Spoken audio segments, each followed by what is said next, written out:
Great cinematic shots don't happen by accident. They're built on the same 5 core principles. No matter the camera that you're using, the crew size, or the budget you're working with, these principles are simple in concept but deep in execution, and they're what make footage feel like a big production. Depth, contrast, angles, intentional camera movement, and composition are the foundation of professional cinematography, and there's something you should be thinking about on every single shot. So in this video, I'm breaking down the 5 principles that will instantly elevate your footage, the foundation of cinematic images, no matter what camera you're using. Let's dive right in. Great cinematic images all feel strikingly similar. They have depth, intentional contrast, purposeful framing. Even when they're shot in completely different locations with different cameras, they carry the same sense of control and intention. And almost none of that comes from the equipment used to capture them.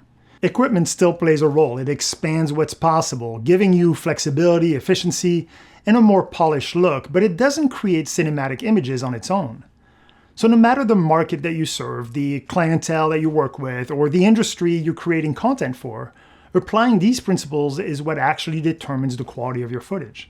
That's why developing a strong foundation in these cinematography concepts should come before upgrading your gear. In fact, you can have the best gear in the world and the largest budget imaginable, but without these principles guiding your decisions, your footage will always feel amateurish and ultimately ineffective at engaging and immersing your audience. Now, this video is not a checklist of things to do. It's a framework for how to approach every shot. Composition, depth, contrast, angles, and intentional camera movement don't work in isolation. In real-world situations, especially when filming in active office space, you're balancing all of them at the same time. Depth is usually the first thing I look for because it dictates where I place the camera. Now, every situation is different. The lighting changes, the space changes, what you need to capture changes, but regardless of the environment, depth is critical. If a shot doesn't have depth, it won't feel cinematic. And when I say depth, I don't just mean distance. You can place a subject in front of something infinitely far away and still end up with a flat image.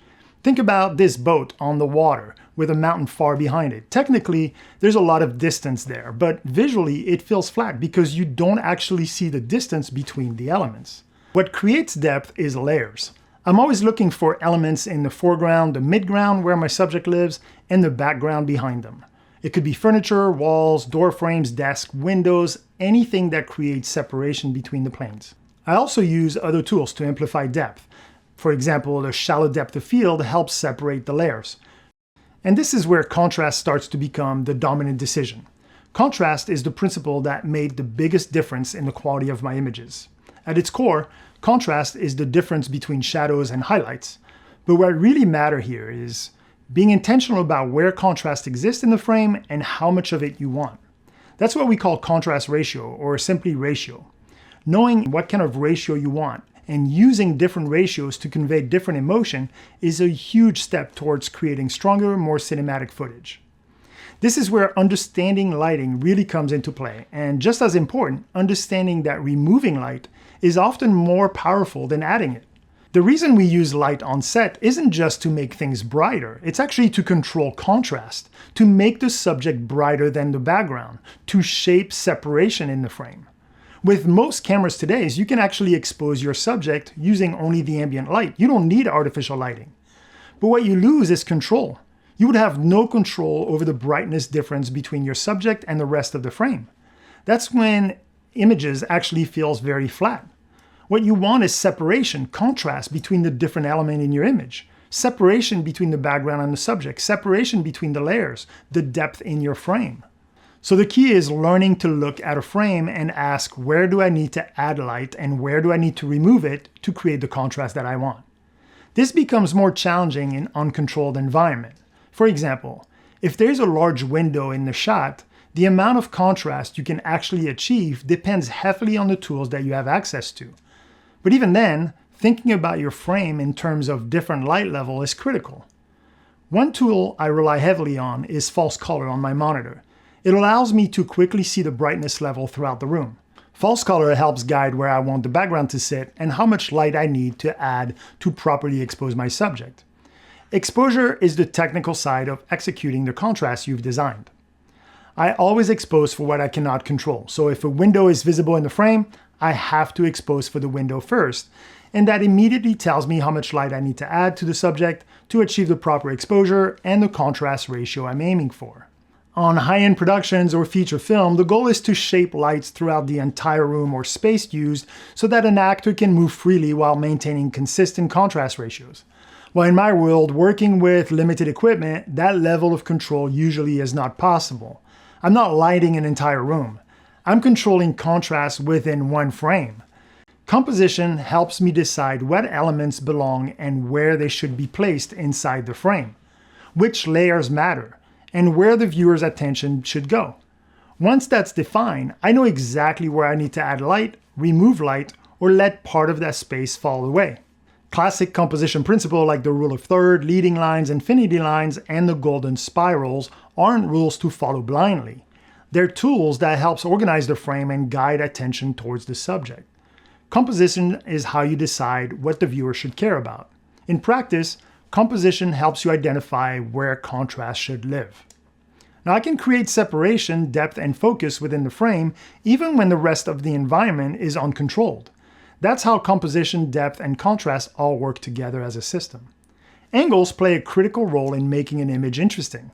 What I try to focus on and be intentional about is offering the viewers a different perspective. Most of us experience the world from roughly the same eye level. Simply raising or lowering the camera is one of the easiest ways to make an ordinary subject feel more interesting, just by showing it from a different height or point of view. Now, this was actually a challenge for me. For years, I had developed a bad habit of automatically setting my camera about 5 to 6 feet off the ground, without even thinking about it. It was just comfortable and familiar, but it wasn't intentional. Being deliberate about camera height instantly elevates the viewer's experience. A lower angle can add presence or importance. A higher angle can create context or distance. Even a small adjustment can completely change how a shot feels. Now that said, shooting straight on is also a powerful choice. When the camera is placed at the object's level, like a hand turning a page or a hand grabbing something from a table, it creates a perspective we don't usually experience. That simple choice can make a small moment feel more immersed and intentional. It also gives you far more opportunity to create depth than shooting straight down because you can introduce foreground and background layers instead of flattening the image. The key with angle isn't complexity, it's intentionality. Choosing a perspective on purpose instead of defaulting to what's comfortable is what makes an image feel considered and cinematic. Moving the camera intentionally can add emotion and engagement, but only when it's done with purpose and executed well. Movement is not required. A still shot can be incredibly powerful, but when you do choose to move the camera, it becomes a storytelling tool. Movement can reveal information, guide emotion, and even make the camera and the audience feel like they're part of the story. The most important thing to remember is that movement doesn't replace the other principles. Composition, depth, contrast, and angle still apply. And once the camera starts moving, controlling all of them becomes more complex. Now you have to maintain composition throughout the motion. You're controlling contrast across a larger area. You're preserving depth and perspective throughout the move. That's why camera movement should always be intentional. When I use a gimbal, for example, I rarely keep the camera at eye level. I'll often place it low in the briefcase mode or high looking down to maintain a more interesting perspective. That choice alone makes the movement feel more deliberate. One of the biggest strengths of camera movement is how it can amplify depth. Moving past foreground elements, traveling through the space, or revealing layers over time can take depth to an entirely different level. It allows you to bring the audience on a journey. Now that said, with the level of equipment I typically work with, controlling contrast during movement can be very challenging. I don't usually have enough lights or modifier to shape contrast across an entire office while someone walks through it. So instead of forcing complex lighting setup, I focus on what I can control. I lean into angles, depth, and storytelling. I might move past different elements, past the people, or lead the viewers to think they're following one subject only to reveal another person or moments during the move. That's where intentional camera movement becomes powerful. Not because it moves, but because it reveals something meaningful. One of my favorite tools for camera movement is actually my slider. A slider lets me move the camera very smoothly and very close to the subject.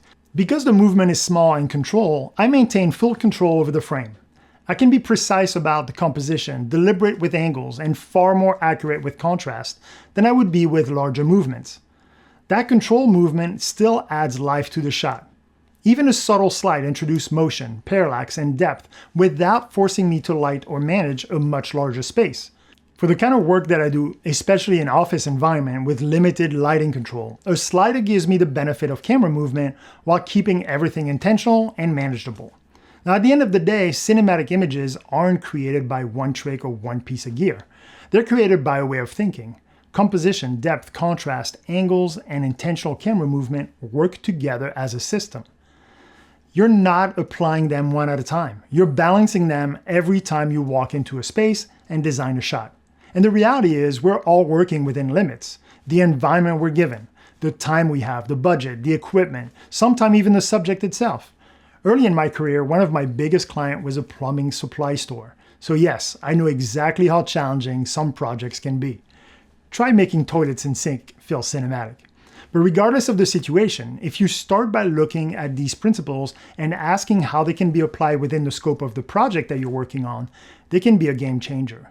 If you found this video useful, subscribe to the channel.